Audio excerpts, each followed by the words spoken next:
পিঠা রে বাবা, গুলগুলি পিঠা। মালিক সিনেমার আইটেম সং দিয়ে কাঁপিয়ে দিল বিদ্যা সিনহা মিম এবং আরিফিন শুভ। গুলগুলি পিঠা এই লিরিক্সটা আমি বাপের জন্মে এই প্রথম শুনলাম।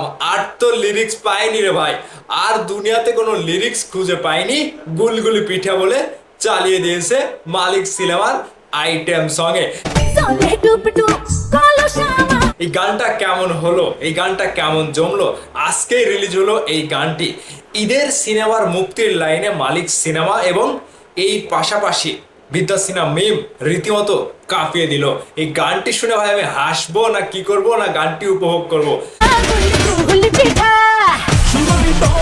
জাস্ট এই গানটা নিয়ে কিছু বলতে গেলে মনে হচ্ছে বিদ্যা সিনহা মিম আবারও নতুন ভাবে আরিফিন শুভর সাথে বিশাল বড় আইটেমে কাম ব্যাক করলো। এবারের ঈদে সিনেমার গানগুলো বেশ সাড়া ফেলতে পারেনি।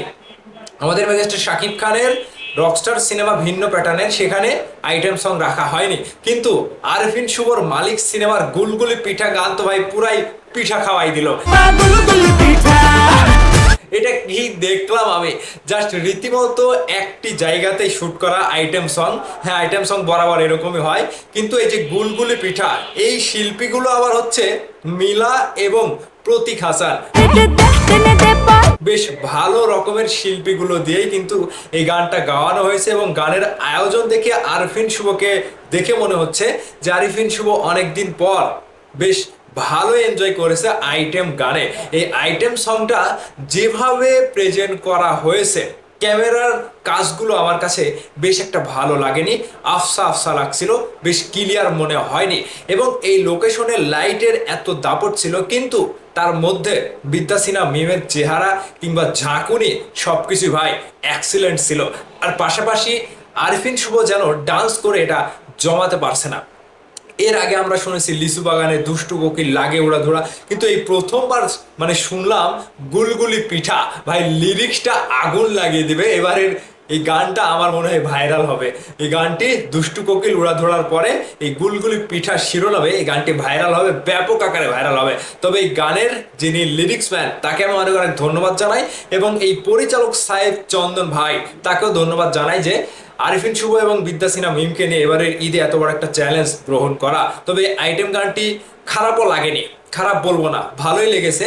এবং এই গানটির মাধ্যমে দর্শক একটা নতুন কিছু পাইলো এবং নতুন কিছু একটা দর্শকের মুখে মুখে ছড়িয়ে গেল যে গুলগুলি পিঠা ভাই, গুলগুলি পিঠা, সুন্দরী তোমার রূপ দেখা হৃদয়ে মারে টান, তারপরে কি যেন বলছে ভাই, মানে ভালোই একটা লিরিক্স লিখেছে। তবে এই গানের আয়োজন সবকিছু দেখে মনে হচ্ছে যে এই গানটি কিংবা এই মালিক সিনেমাটি ঈদে একটা ভালো ব্যবসা দিতে পারে, যেহেতু আরিফিন শুভর একটা মানে সিনেমার পেছনের সিনেমাগুলো একটা নাম ডাক রয়েছে, কিংবা আরিফিন শুভ বেশ ভালোই করে, খারাপ করে না। পাশাপাশি বিদ্যা সিনহা মিম তিনিও তো একটা পরীক্ষিত নায়িকা, বেশ ভালো ভালো সিনেমা করেছে, কলকাতার জিতের সাথে সিনেমায় অভিনয় করেছে।